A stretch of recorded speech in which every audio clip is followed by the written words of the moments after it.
Well, here at the Yamhill Valley Heritage Center, located in McMinnville, Oregon, lying between the Coast Range to the west and the Cascade Mountains to the east, we put on 2 events each year, one being a Farm Fest event, which is all horsepower, and then we do a harvest event in the fall or August where we harvest our oats with old-time equipment. We have a 1927 Advanced Rumley 3252 Threshing Machine that is used every year since 1990 and does an extremely well job of threshing our oats. We sack our oats in sacks and sow them, and we have about 3 older gentlemen that have done this as they grew up in their lives. The threshing machine is powered with a 1912 Peerless steam engine. Our gentleman that runs it, Vern Yeager, is an extremely good steamer man, thought of highly throughout the valley. We also use a 1927 International truck that is ours, and is here all the time at the museum. We will park it and they'll put the sacks on it, and then we fire it up for the tractor parade that we do. We get a varying number, but anywhere from 25. I think the most we've had is over 50 tractors in the parade. Tractors varying from the early 30s or late 20s clear on up into the 50s and 60s. We don't usually allow any tractors that are much newer than that in the parade. Each year we try and feature a different tractor model year, and we do have some older vehicles go through in our tractor parade also.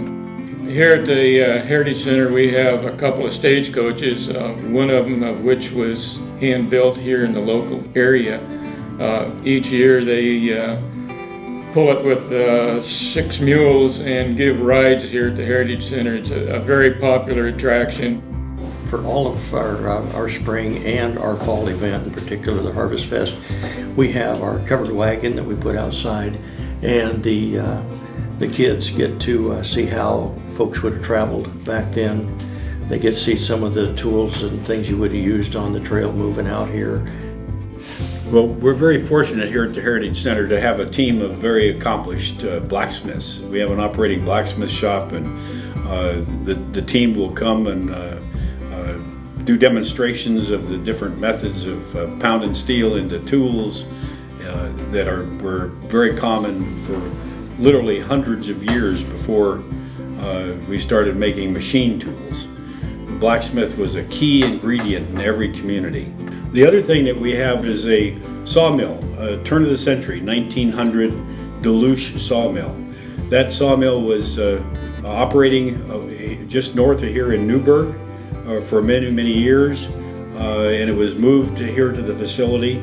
We're very pleased to have it. It's the old style takes a lot of people to run it, not like a modern sawmill where one man can cut up lumber faster than you can load it.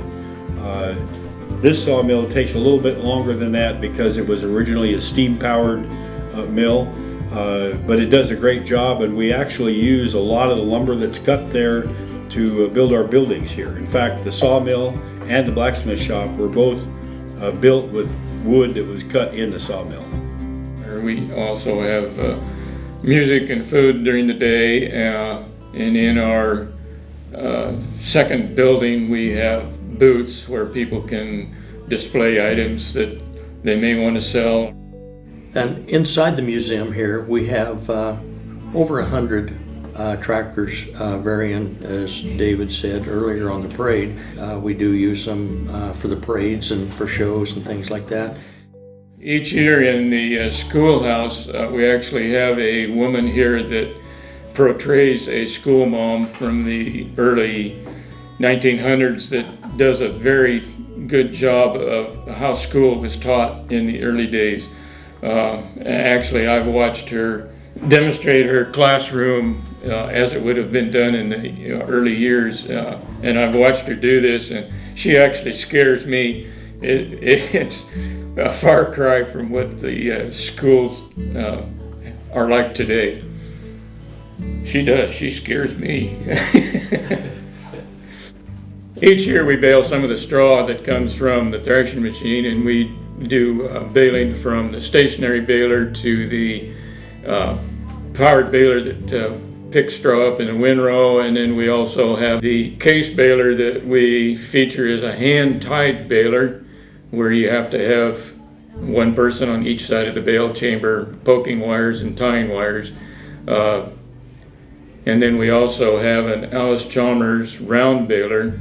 Alice Chalmers made one of the first round balers that was made, and each year we demonstrate it. We don't actually demonstrate them as they were used in the field. We hand pitch straw into them so that people can actually see how the tying mechanism works and how the people work that are hand tying the bales on the case hand tie baler.